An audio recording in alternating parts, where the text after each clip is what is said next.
चर्चा में सभी दर्शकों का स्वागत है। खुशी की बात है कि देश में कोविड-19 की स्थिति जो है वो स्थिर है। कह सकते हैं कि अधिकारियों द्वारा बहुत हद तक इस पैंडेमिक पर काबू पाने में कामयाबी प्राप्त हुई है, सफलता मिली है। इसका नतीजा देश में अर्थतंत्र को फिर से खोला जा चुका है। मई बल्कि पहली मई से डिकॉन्फाइनमेंट का दूसरा चरण भी लागू है। सरकार द्वारा कई स्कीम लागू की गई है जिससे कि लोगों को वित्तीय सहायता प्राप्त हो, नौकरियां बचाई जा सके। ये जो स्कीम है एमओए के द्वारा लागू किया जा रहा है। तो आज की चर्चा में हम ये देखेंगे कि मार्च महीने से लेकर अप्रैल तक कितने सारे लोगों को वित्तीय मदद दी गई है और ये जो स्कीम है कितनी कामयाब रही है। तो आज हमारे मंच पर उपस्थित हुए हैं एमओए की तरफ से श्री हरिदेव शंकर जो कि टीम लीडर नमस्ते। हैं। नमस्कार जी। और साथ में कम्युनिकेशन अधिकारी श्री अमित तिलकधारी जी, आपको भी नमस्ते। नमस्कार, आपका स्वागत है प्रोग्राम में। धन्यवाद।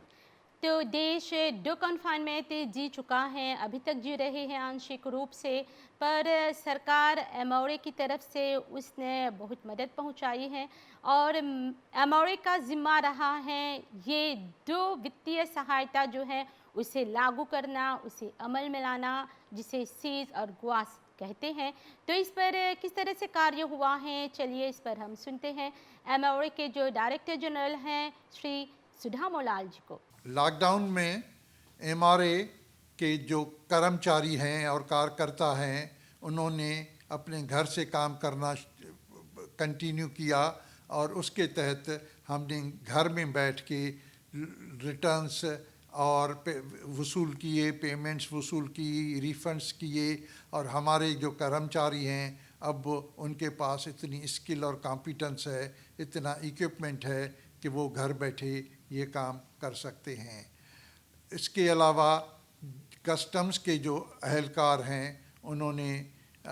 जो क्लियरेंस ऑफ पैसेंजर्स और clearance of goods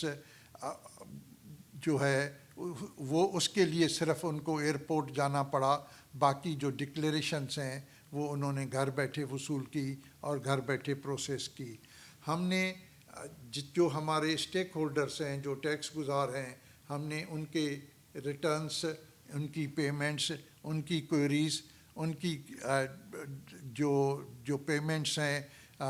veg assistance और एसीएस, ये सारी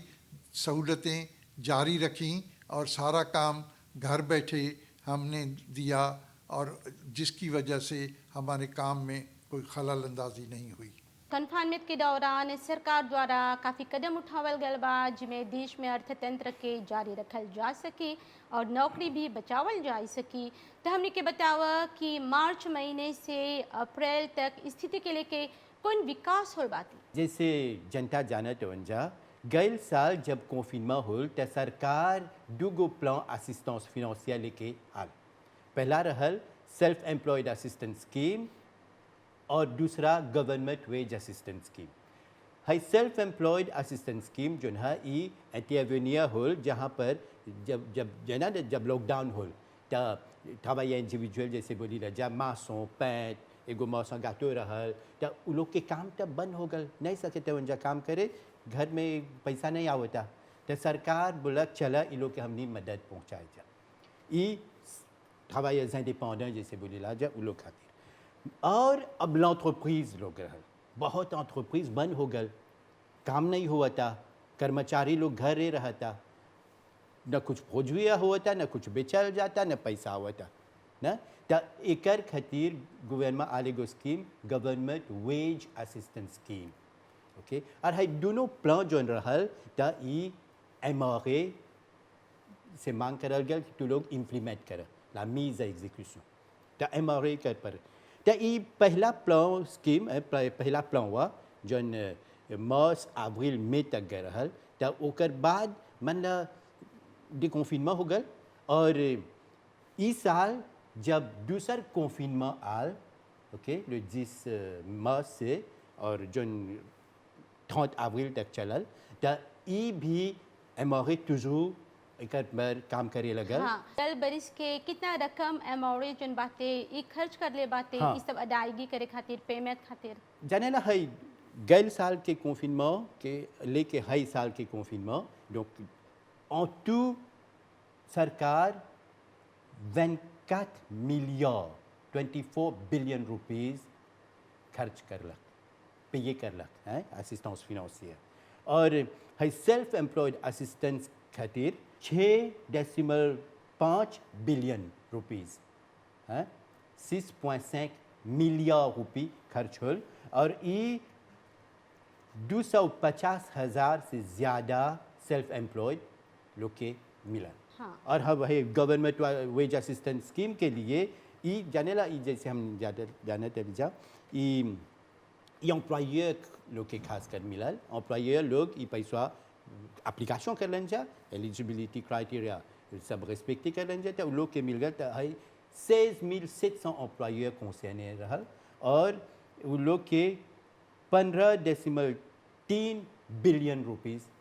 एक लिए खर्च हो 17 मार्च 2020 से लेके अभी तक 3 मई 2021 इतना खर्च हो गल बाते डिसबर्समेंट हो गल बाते जी। क्या सब लोग के मिल गल बा ई जो चीज के कैटेगरी में आवेलन। का है त जन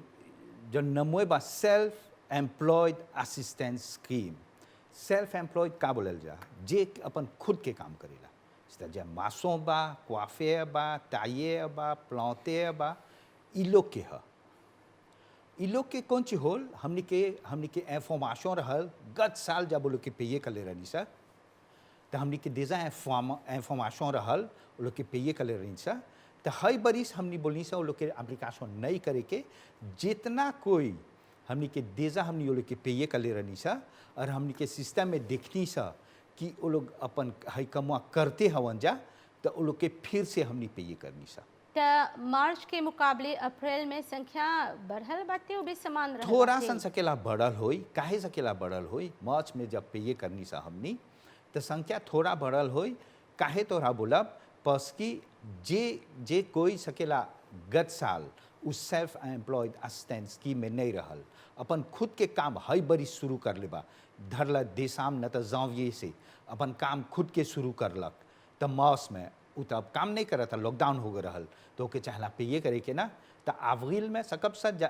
बोले कि थोड़ा सन जस्ती सकेला हो गल हुई। अच्छा तो कुछ लोग ई शिकायत करत हवन जा कि अप्रैल महीना खातिर अभी तक उ लोग के ई पेमेंट नहीं मिलल बाते तेकर पर कुछ बोलबा। अप्रैल महीना के हमने पेये करत ही सर जे कि नहीं मिलल होई जे मार्च में मिलल बा ओके तो अप्रैल में ओके पेये करब सा हमने माजूते आदमी लोग के पेये कर दिले ही सा सकेला थोड़ा बहुत रगल होई तो हमने रोज के प्रोसेस करके हमने पैसा लोग के विदा करत ही सा। मतलब कि ई प्रक्रिया में थोड़ा समय लगत बाते। थोड़ा सन समय लगल बा तोहरा नहीं बोलब थोड़ा सन समय लगल बा सिल्मा तोहरा हम एगो सकब बोले कि माजूते आदमी लोग के पेये कर दिले ही सा हमने। है मार्च महीना के दौरान खाली सेल्फ एम्प्लॉयड असिस्टेंस स्कीम के है 2,644 रुपये नहीं पेये होल खाली है नहीं सरकार एगो वन ऑफ ग्रांट भी दिलक 10,000 रुपया जिसमें रुपये हर सेल्फ एम्प्लॉयड इंडिविजुअल जन एलिजिबल हो जा वो लोग के 10,000 रुपया मिलल वो एगो वन ऑफ ग्रांट रहल और ई जनता के चाहिए जाने के ई अप्रैल में नहीं मिली फिर से है वो खाली मार्च खातिर रहल खाली मार्च खातिर मतलब हाँ। कि मार्च महीना में जो सेल्फ एम्प्लॉयड रहल ओकरा मिलल 5,200 नहीं। ई जो नसीज मार्च में वो तक खाली 2 सेमेन खातिर हाँ। रहल 2 सेमेन खातिर वो लोग के मिलल हर एक सेल्फ एम्प्लॉयड के 2,644 और ओकर ऊपर 10,000 रुपया भी बहुत लोग के पैसा मिल गल बा और है जिसमें रुपया और आर कोई के सकेला खाली अभी 2,644 मिलल है जिसमें रुपया नहीं मिलल बा तो ई नहीं कि नहीं मिली जे तोहरा मार्च में मिलल तोहरा असिस्टेंस है 2,644 तो तोहरा जिसमें रुपया मिली वावता ओके बहुत कोई के मिल गल बा और सकेला थोड़ा और भी बा अभी लोग के नहीं मिलल बा वो मिली जाने ला तनी प्रोसेसिंग करे के मार्च महीना खातिर E one of grant One of अभी grant तक खाली। नहीं मिलल बाते। नहीं बहुत के मिल गल बा हाँ मतलब कि कुछ लोगन के कुछ नहीं मिलल लोगन के बाते। नहीं मिलल बा और ई वन ऑफ ग्रांट खाली मार्च खातिर खाली रहल मार्च। अप्रैल में 5,200 और मिली अप्रैल में फिक्स। पूरा एक महीना खातिर उन लोग के असिस्टेंस मिले 5,287 5,287 रुपये और जाने ला अभी तक है खाली मर्स और अप्रैल ले वबजा तो एमआरए लगभग 4 मिलियन रुपये डेबू से कर दिल बा सेल्फ एम्प्लॉयड असिस्टेंट स्कीम है गवर्नमेंट वेज असिस्टेंट स्कीम ई खासकर जोन एसएमईज लोग हवन जा वो लोग खातिर है। हाँ जाने ला गैल बरिस जब है गवर्नमेंट वेज असिस्टेंट स्कीम इंट्रोड्यूस होल तो वो ई स्कीम एंटरप्राइज लोग के है एंटरप्राइज जोन जाने ला जब लॉकडाउन होल तो बहुत एंटरप्राइज बंद हो गए काम नहीं बा तो सरकार एम्प्लॉयर लोग के बोलन जा एगो मांग कर एप्लीकेशन भेजा एमआरए सब क्राइटेरिया एलिजिबिलिटी देख के तो प्रोसेस करलक और एम्प्लॉयर लोग के अकाउंट में पैसा वैसे होल और एम्प्लॉयर लोग ये पैसा लेके कर्मचारी लोग के अच्छा। लापे करलन जाता गल साल ऐसे होल रहल मगर इस साल मार्च में भी उसने होल मगर अप्रैल के लिए ये असिस्टेंस खाली petite et moyenne entreprise लोग के मिला था। अच्छा सब कोई के नहीं मिला सब था कोई के खाली नहीं। और एसएमईज जब- का हाँ। है ई बात है। हाँ कहा कि सरकार के डिसीजन है और जैसे बोली ला जा petite et moyenne entreprise एक मतलब का है ये लालवा में ऐसे है कि गैल साल l'année financière écoulée ओकर chiffre d'affaires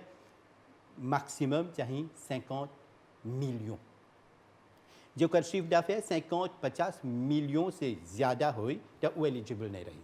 टहजा पर भी देखे थे जा कुछ एसएमईज लोग हवन जा जो लोग बोलत हवन जा शिकायत करत हवन जा कि अप्रैल महीना खातिर अभी मई में चला हैं जा पर जी। अप्रैल महीना खातिर उन लोग के वो पैसा नहीं मिलल बाते वो असिस्टेंस और वो लोग अपन जो कर्मचारी लोग हवन जा वो लोग के लापे नहीं सकत हवन जा करे कौन चुबल बा देखा हमनी तब बाजे करीला सा एगो हर महीना जोन हमनी के एनपीएस एनएसएफ और हई जोन बोलीला सा कंट्रीब्यूशन सोशल जोन पेये करेलन सा अपन कम करवा के हमनी हाव पर बाजे करके हमनी पैसा दिला सा नहीं कि कोई भी एगो कंपनी बा कतमे में वो एसएमई है बा कुछ कंपनी के एसएमई है ओकर यहाँ 10 गो कम करवा बा तब 5 गो के पेये करता तो हमनी तो देवब सब पैसा सिर्फ 5 जना के ना नहीं सकब सब 10 जना के पैसा देवे के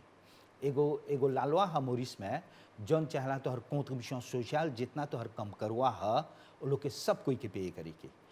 तो कॉम्प्लेट तो नॉर्मल में मिली तू तो 10 गो कम करवा बा तो हरिया तब 5 गो के पे कर ले हुआ तो कॉम्प्लेट मिली अब तू आगाजे कर ले 10 आदमी के और हमने पैसा देवा थे ऐसा खाली 5 गो आदमी के तो नॉर्मल कॉम्प्लेट मिली तो हमने तक पैसा देवा खाली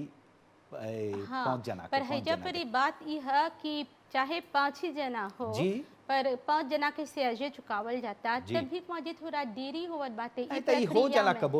जाला में। कबो बस के हमने सब कोई के प्रोसेस करत हैं सा हर समय के रोज प्रोसेस करके हमने पैसा विदा करत हैं है देखा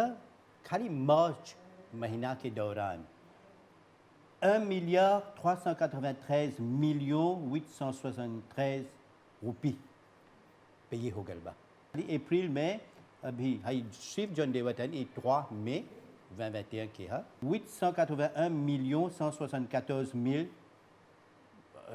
डेबू से हो गल बा हाँ देरी हो प्रक्रियावा जाला। में थोड़ा लेटा लेवेला जा जाने ला हाई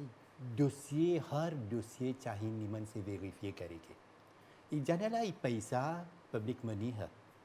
और ये भी बात सुने में आवेला क्योंकि जनता से काम करेला जा जनता के बात हमनी बोला। आप तक पहुंचावत हैं जा बोला। कि कबो एमआरए के टेलीफोने करबा फोन करबा तब बहुत लंबा समय ले होल्ड पर रहे के पड़ेला हम तोरा कबो explain के 15 करी। मिनट ले तब भी मतलब कि फोन नहीं उठावल जाला तो थोड़ा हम तोरा एक्सप्लिके करीला हमने जोन एमआरए है सा खाली है वेज असिस्टेंस स्कीम और सीज खाली नहीं ओक्यूपे करीला सा जितना टैक्स हम मोरिस में वेआते income tax corporate tax gaming betting advertising structure fee सब कलीते टैक्स है तो सोच ला मोरिस में जितना आदमी बा सीज और ग्वास के छोड़ के वो लोग खातिर भी हमने काम करीला सा हमने खाली नहीं कुमाजिया सेल्फ एम्प्लॉयड असिस्टेंस स्कीम वो लोग खातिर भी काम करीला सर। तो नॉर्मल हो जाला जब दिन में हमनी के त जितना ओपेराते लोग बा तो नॉर्मल तनी तार दे हो जाला। मैं फिर भी हमनी बोलीला सर, हमनी कौन सी करीला सर,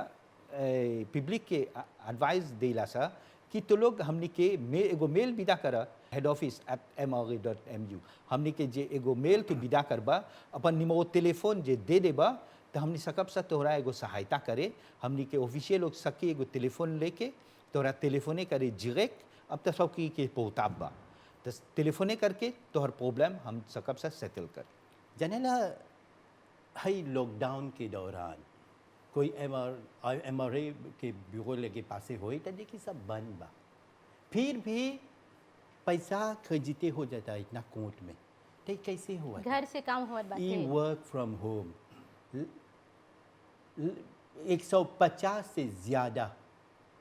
कर्मचारी एमआरए के कर्मचारी घर से काम कर लें जा। हमने के आईटी डिपार्टमेंट जो है बहुत मजबूत है, वो लोग सगरो कंप्यूटर सब इंस्टॉल कर देलन सब, ओके, सब कनेक्शन ब्रांचे होल हमने के सिस्टम सेंट्रल से, और घरे से हमने के कर्मचारी लोग काम करे लगल। और फजीर सांझ दिन भर वीकेंड कुछ नहीं देख लन जा, बस अच्छा। हमने जानेला हमने एमआरए सौंसी बन जा जोन कुछ देश में होएला। देखा हमने निगेटिव इनकम टैक्स से शुरू हो, स्पेशल अलाउंस, जहाँ जहाँ हमने सकब जा मदद करे हमने करी ला जा। ये नहीं कि ऑफिस आवर जाके अपन तो अभी जब दी कन्फाइनमेंट अब शुरू हो गल बा दूसर फाज, तो अब फिर से सब नॉर्मल हो गल बा। एमआरए के जो दफ्तर बातें खुलल बातें, हाँ लोग सकें जा आए हो जा पड़ी अब थोड़ा जाने ला। हाँ हमने ये मांग कर ली ला जा, जाने हमने के सिस्टम एमआरए सब ऑनलाइन है, ला प्लupart पेमेंट ऑनलाइन सकब करे, कोनो फॉर्म रही भरे के सब काम ऑनलाइन हुआ था। एगो कंप्लेंट बा सकबा हेड ऑफिस at एमआरए पर भेजे। है टेलीफोन जन है जनरल हम बोली ला जा एगो नुमेरो 207-6000, तो वो 207-6000 से 24 टेलीफोन जो कनेक्टे बा घरे से कर्मचारी लोग वो सब टेलीफोन लेवा तवन जा, मेल सब देखा तवन जा, तब ब्यूरोवा ऑपरेशनल बा हमने वो भी 100% नहीं है। हमने जाने ला भाई प्रॉब्लम जोन बा ये समस्या को बिल्कुल, हाँ। अभी चालू बा, तो हमने मैक्सिमम प्रिकॉशन लेवा तन जा, सैनिटरी मेजर्स एगो 75% से कब जा बोले ऑपरेशनल हो गल बातें। हाँ, मगर जो नहीं बा ब्यूरोवा में वो घरे से काम करे था, वो घरे से अपन काम तो कोनो सिस्टम बातें यदि जैसे कि हम कोनो एप्लीकेशन करत हैं, कोनो सिस्टम बातें ऑनलाइन से कब देखे कितना प्रोसेस होवत बातें या कब पूरा हो जाए, इस तरह के कोनो हम व्यवस्था तोरा बातें। एक्सप्लिक करेला, हम तोरा बोलीला कैसे होला है। धरला कोई अपन सेल्फ नेट स्कीम के एप्लीकेशन कर लेबा, जे हमनी के जइबा हमनी के वेबसाइट में तहुजा परी जहाँ परी तोहर एप्लीकेशन कर ले हुआ चेक स्टेटस बा, हुजा परी चेक स्टेटस, जे चेक स्टेटस में ढुकबा तो तू अपन एप्लीकेशन अपन कौती दाँचते से कर ले ना, अपन कौती दाँचते डलबा और पाछे बगल तोहर कौती दाँचते में सब कोई के है एगो कार्ड कंट्रोल नंबर, हाउ कार्ड कंट्रोल नंबर वा चाहना डाले के काहे है कार्ड कंट्रोल नंबर बोले से डाले के। हम एक जना जे एप्लीकेशन कर लेबा तो ओकर कौती दाँचते ओकर संग रही, दूसर कोई नहीं सेवी करेला, तो वो खुद जानी ओकर कार्ड कंट्रोल नंबर कौन सी है और ओकर निमो पोताब जोन एप्लीकेशन कर ले रहल, जोन एप्लीकेशन कर ले रहल हाउ निमो पोताबवा डाली तो लॉगिन करी। जैसे लॉगिन करी तो ओके लौके एगो फॉर्म पागत होई, उमे बोली तोहर पैसा खरीदते हो गल बा तोहर अकाउंट में आकि नहीं खरीदते होल बा, नहीं खरीदते होल बा तो ओकर कोजिशो हमनी डलले ऐसा काहे नहीं खरीदते होल बा। अच्छा, मतलब कि ये सब जानकारी बातें ये शायद सब जानकारी बा बातें वो लोग सकेला सकेला वही ई खातिर जानकारी टेलीविजन में उतना आला है ना, फैलावल नहीं बातें। हाँ वही खातिर टेलीविजन में आला है बोलत है कि देखा तू है एप्लीकेशन जब कर ले हुआ तू में जा तो तू में जाइबा तो उमें एगो क्रिटेवा काहे तोहरा नहीं मिलल बा, तो उ तो बोला था ना काहे नहीं मिलल बा तोहरा। एगो सैम्पल एग्जाम देवत है, हमने बोली ला सा एगो हाउस होल्ड में एगो फुआये में जे कोई के ओकर इनकम ओकर आय जे 50,000 रुपया से जस्ती मिलल हो, घन ला एगो मिशे और एगो मैडम जे 50,000 से जस्ती मिलल होई तो उ खितेवा में नहीं ढुकता ओके नहीं मिली। एगो एग्जाम देवत हैं, धर ला एगो पत्नी काम करत हन, उनकरा 30,000 रुपया मिलता, 30,000 रुपया मिलता हर महीना, और उनकर पति जिसमें एगो प्लौते हवन उनकरा एगो 25,000 रुपया मिलता हर महीना, उनकरा 25,000 मिलता। दोनों जना के मिला के हैजा पर भी एलिजिबल नहीं रही अंजा। 55,000 हो गल। तो कहाँ पर इसे जाके हमने है इंफॉर्मेशन खोजनी सा, है इंफॉर्मेशन फासिल बा मिले के धरला वो अपन इनकम टैक्स रिटर्न जे विदा कर ले हवन गल बरिस के, तो वो अपन डिक्लेरेशन एक बरिस के दिले हवन ना, और उनकर मिसे जौन प्लौते है वो भी अपन डिक्लेरेशन दिले हवन। तो है एगो चेकवा हमने के सिस्टम करेला। है जितना पैसा देखा तो सीज जौन दिया था इमें ह्यूमन इंटरवेंशन तनको नहीं बा, ये सब कंप्यूटर काम करेला, वही चेके करके वही तो हर कोत खरीदते करेला। अच्छा, तो जैसे कि बहुत सारे लोग हवन जा सकें जा बोले कि सेल्फ एम्प्लॉयड हवन जा, वो जी, लोग बोला। भी खोजन जा कि वो लोग के भी ई असिस्टेंस मिली, वित्तीय सहायता। जी। तो कैसे आप लोग के कौन खितिया बातें निकष बातें कि एगो सेल्फ एम्प्लॉयड है जेन्युइन का है ओकरा चाहिए पैसा मिले के? देखा पहला चीज जे एगो जे जना काम नहीं करत हो तो अनएम्प्लॉयड है, जे काम नहीं करत हुआ सोमे हुआ तो वो अनएम्प्लॉयड हुआ तो सीधा तू सेल्फ असिस्टेंस स्कीम में नहीं ढूंढबा। दे जम खरीते जौन बा जे अगर तू कहूँ काम करत हुआ तो तू तो सेल्फ एम्प्लॉयड नहीं हुआ। ट्रोजियम जौन है जेके बेसिक रिटायरमेंट पेंशन मिलेला, पाँचों वेयस जौन बोलीला सा वो लोग के जे मिलेला ओकर एगो बुटीक होई तो वो सेल्फ एम्प्लॉयड है, सलमा ओके बेसिक रिटायरमेंट पेंशन मिला था, ओके पाँचों मिला था तो ओके नहीं मिली, जेके सोशल बेनिफिट्स मिलत हुई। अब जे फुल टाइम एगो ये चीज़ें है वो तो नहीं ढुकीला में, और जे भी डिपेंडेंट स्पाउस हमने के समझे के चाहला डिपेंडेंट स्पाउस के है। डिपेंडेंट स्पाउस जे एगो पति या एगो पत्नी अपन रिटर्न गल बरिस के उ सुमेत कर ले हवन, उ विदा कर ले हवन, जे तू अपन मैडम या अपन मिशे के तू एगो डिपेंडेंट स्पाउस डलले हो अपन रिटर्न में तो उ खितेवा में नहीं ढुकेला, वो नहीं ढुकेला। धरला अब कोई भी जे अनएम्प्लॉयड रहल देशाम में फिर से जाविये में उ धरला उ काम करे लगल, उ सेल्फ एम्प्लॉयड हो गल तो उ ढुकी में। तो श्री शंकर जी कन्फाइनमेंट के दौरान बहुत सी सरकार बातें जैसे कि VAT रिटर्न वगैरह जिनकी नहीं हो बातें एकर पर पेनाल्टी होए? नहीं पेनाल्टी नहीं डाला था हमने, लेकिन हमने एगो एक्सटेंशन दिले हैं सा कब तोहरा चाहला तोहर रिटर्न फाइल करे के। जे भी कोई रहल 10 मार्च 2021 तो कन्फाइनमेंट में ढुकनी सा जिसका ले 30 अप्रैल 2021 वो लोग के हमने एक्सटेंशन दिले हैं सा जिसका ले 31 मई 2021 में तो वो लोग सकियन से अपन रिटर्न फाइल करे। और जेकर भी अब मई में 2.5 महीना के मई 2021 के ओकर रिटर्न फाइल करे के बा वो लोग के दिले हैं सा जिसका ले 28 जुin 2021 और रिटर्न फाइल करे के। अब जैसे भाई अमिक तलेरवा बोलन अब हमने तो ऐसा मिली के गंती लेवत नहीं ना तो वो लोग के एगो एक्सटेंशन दिले हैं सा वो लोग के वाट रिटर्न जौन 31 मार्च 2021 में फाइल करे के रहल वो लोग के 15 जुलियट 2021 में दिले हैं सा फाइल करके एगो एक्सेप्शन कर लें सा बस कि SME लोग के चाहे एगो कैश फ्लो वो लोग के जमे सकियन से अपन कारोबार करे वो खातिर वो लोग के एक्सटेंशन तनी जस्ती मिलल है। जैसे भैया बोलन तबिया एगो एप्लीकेशन भेज देला, वो चाहे जाने चाहत वह तोहर स्टेटस का है तो हमने के सिस्टमवा में हेलबा तो तोहरा स्टेटस दे दी। अब मान ला कोई अपन स्टेटस वेरीफाई करला देखला कि वो नहीं एलिजिबल बा,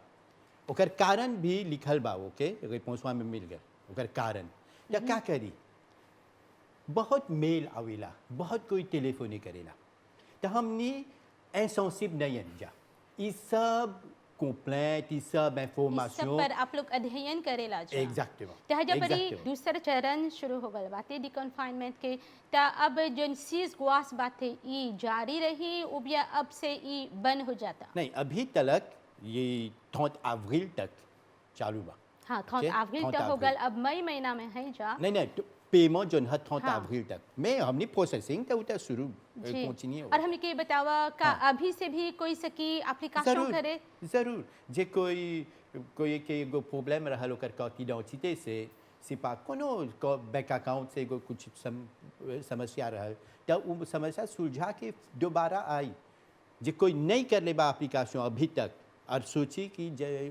अभी वो एलिजिबल बा तो अपन जी। एप्लीकेशन से की भेजे अभी तक और- और जाने ला गर्ल कन्फाइनमेंट से जब 31 मई